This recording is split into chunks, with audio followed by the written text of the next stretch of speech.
average person thinks saving 50K is impossible. It's not impossible, it's uncomfortable.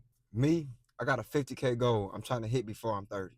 If I can manage to hit 50K before I'm 30, my life changed permanently. 50K don't necessarily mean you rich, but it does mean you have options. And if you got a savings goal, whether if it's 10K, 5K, 15, 20, this video is for you. In this video, I'm going to be explaining how I plan on saving $50,000 by next year. And I will also be doing monthly updates how much I have saved. This video is motivation for you. It's not a flex, it's not the flaunt. It's just to get you on track and let you know that if I can do it, you can do it. Yeah, we about to get straight to it. Hit the subscribe button, hit the like button. Let's talk about saving 50K. Backstory, I'm 28 years old. I'll be 29 in May. I live back at home with my parents. I got 2 jobs. I also have a business, car wrapping, tent, window tint, you name it, I can do it. I was just in credit card debt. All my debt is completely cleared. Now I have no expense. I have no car note. My car is fully paid off. I do pay what I got to pay around the house. I have no major expenses. I started off this year with $7,000, but I end up paying my credit cards off, so I'm down to $4,000 now. So weekly, I plan on saving $650 to $700 a week. Now look, I don't expect everybody to be able to do that. I know everybody makes different money. Some people make more than what I make. Some people make less than what I make. You got to do what works for you. You got to do what makes sense for you. So how do I save $650 to $700 a week?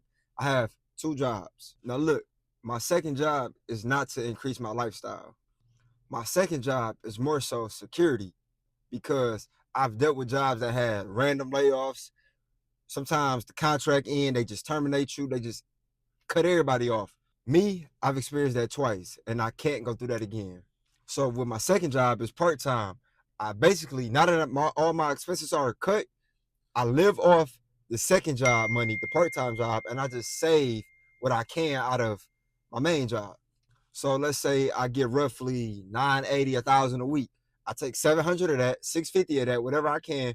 I put that straight in the savings, do not touch. The rest of it, I kind of mix it in with my part-time job money.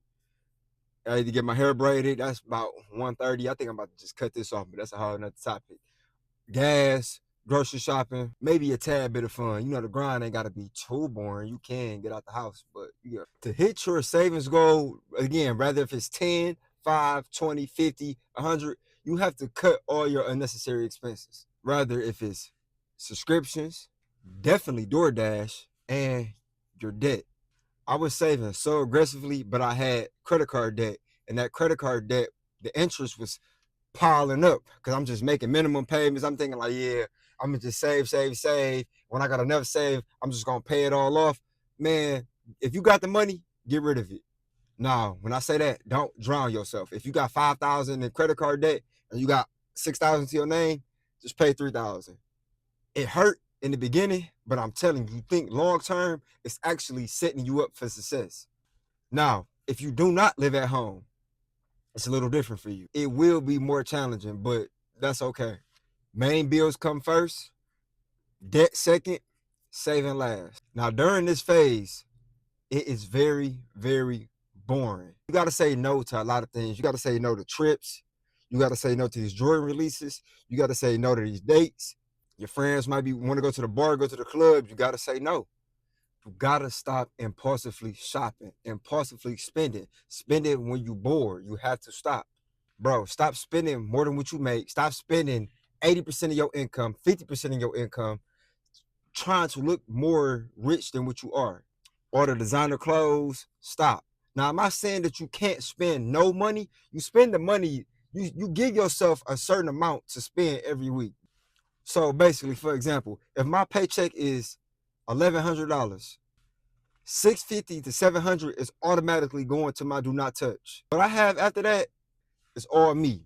And the remaining balance that I have, first and foremost, that goes to my gas, that goes to whatever I owe at home, that goes to haircuts, my grocery shopping for the week, and whatever I have left, if I got enough left, I can go out to eat with my friends. I can go out, chill with the guys. But whatever I spend out of that spending money, once it's gone until next week. I don't dip into my savings. I don't care what it is. I just had an instant last week. I spent all my spending money. By Wednesday, I only had $1 left. What I do? I didn't go on my savings. I didn't use a credit card. It's teaching me discipline. I said this in another video. You cannot be dating when you on the run like this. If you already got a girlfriend, you already got a wife, it's an exception to the rule. This right here will show you who she really is and how she really feel about you.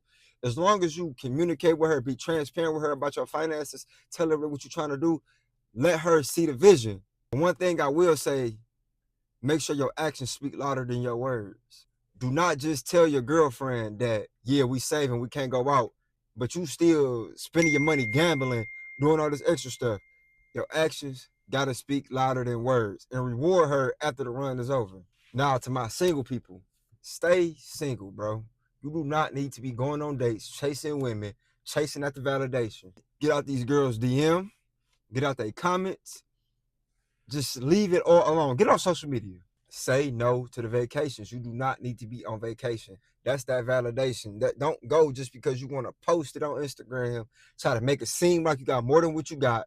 No, you can sit at the house, just chill. This is a temporary season for you, bro.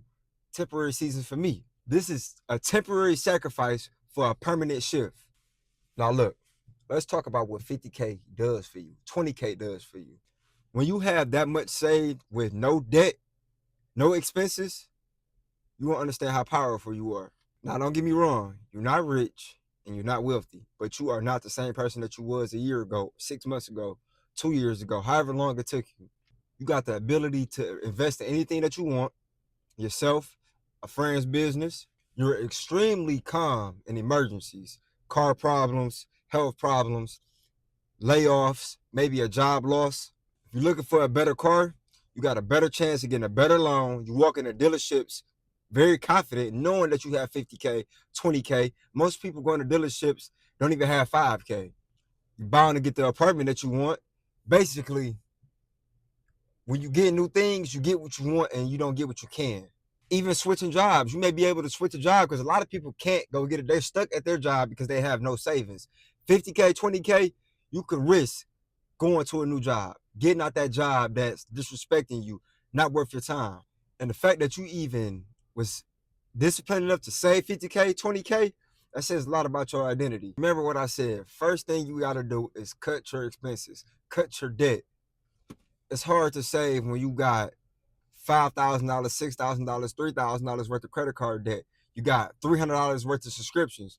You got to cut all that, bro. And watching this video, don't get discouraged about the number 50,000, 20,000, 10,000. I'm going to agree with most people. Saving your first 1,000 is harder than saving 10,000. You got to take your time. Stop. Don't try to save aggressively if you can't. If you got to put up $150, $200 a week, that's a start. But once you pass that 1,000 mark, I'm telling you, it's going to shoot to 2,000, 3,000, 4,000, 5,000. You just got to build that habit after that first 1,000. That first 1,000 is the hardest to save. Majority of people want lifestyle first. At this point, I want stability first. When you hit 10K, 20K, 50K, just know it's not the finish line. It's the foundation of the person that you're about to become. Listen, if you like this video, you want to be a part of this journey, changing your lifestyle, changing your bad habits, becoming more disciplined, becoming a better man, it's the channel for you. I'm documenting my journey. I'm transparent with everybody about my credit, my past life mistakes. I'm addressing my mistakes. I'm trying to help people not make the same mistakes I made. And I'm trying to let you know that you're not alone. Hit the subscribe button, hit the like button, and tell yourself, I will be better. I will do better. And remember, I am someone who finishes what I start. Tell yourself that every morning. I'm gone.